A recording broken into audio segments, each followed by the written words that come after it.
In this tutorial video, we're going to show you how to submit a student request for an extenuating circumstance using the new online request form. You can submit an EC online by visiting the KLE, logging in as a student and visiting the Office tab. You should then select eVision and then course module details. You can find the extenuating circumstances listed here at the bottom.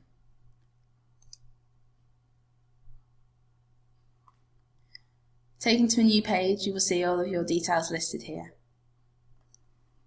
To start a new request, you should click on this button here. It is worth noting that if you have already started the request and left partway through, you will be presented with the option to edit that request.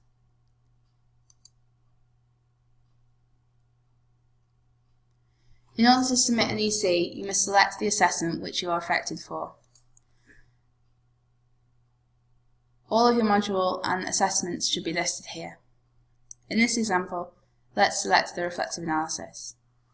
You must then state the date on which this assessment is due, and then you must choose your preferred outcome, either an extension, a new assessment opportunity, or a deferred placement. In this example, let's choose an extension. If you choose an extension, you'll be asked to provide a date to which you wish to be extended. Let's say a week after the deadline. If you feel that your circumstances have affected your ability to complete more than just this assessment, you can add additional ones here. If you think all of your assessments have been affected, please remember to submit all of these into the form. In order to submit your request, you must provide a reason. Let's check out the details of the claim.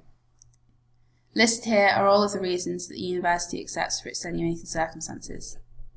If you do not feel that your particular circumstance is listed here, you can select the other option and provide details here.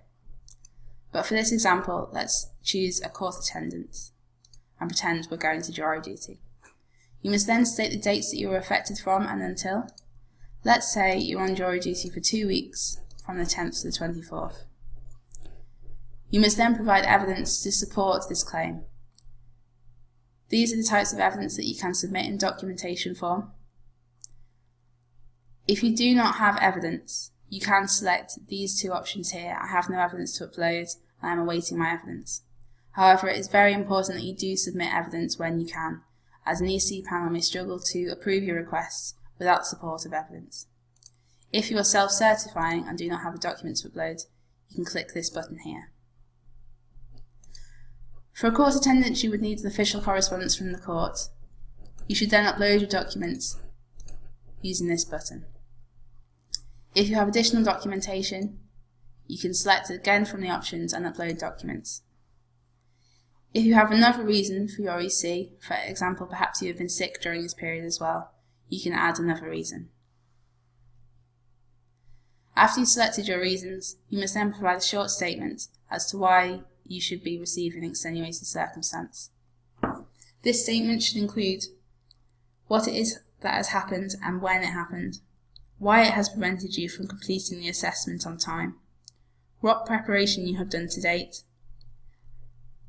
and what you will do to ensure that you complete the assessment on time if you are granted your request.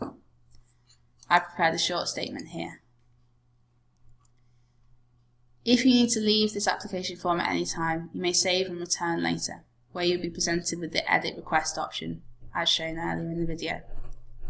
If you are satisfied with your request form, you can submit request here, but let's just double check everything first. You've selected the assessment that you feel you are affected for, you've listed the due date, you've listed your preferred outcome, and you've listed your preferred extension date. You've given the detail of the claim, the dates you were affected, and you've uploaded the supporting document. If you had no supporting documentation, you've selected one of the three options here. You've also entered a statement which lists what it is that has happened and when, why it has prevented you from completing the assessment, what preparation you have done, and what you will do to complete your assessment on time if you are granted your request. You can now submit the request here. You'll be asked if you are sure, just click yes if you are. You'll be able to watch your application saving, and once it has been successfully submitted, it will appear here in your previous requests. You can see that the status is in progress and can view the details of your request. You can see it is listed here correctly and that your evidence is also listed here. This here indicates a decision that is pending. If a decision is made by the panel, you will be notified by email that this decision has changed. If at any time up until receiving the decision of the panel, you no longer wish to submit the EC, you can cancel the request here.